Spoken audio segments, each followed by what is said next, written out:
जी, इसमें देख सकते हैं कि मिक्स जो है उसने मुर्गियाँ पाली हुई हैं।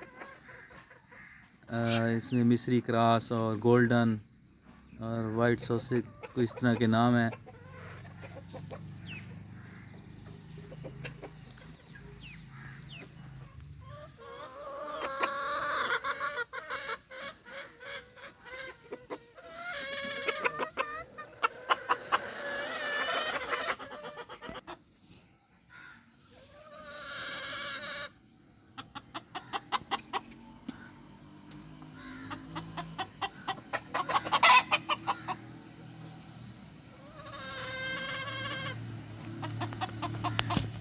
जी, इसमें देख सकते हैं कि मिक्स जो है उसने मुर्गियाँ पाली हुई हैं। इसमें मिस्री क्रॉस और गोल्डन और वाइट सॉसेज कोई इस तरह के नाम हैं।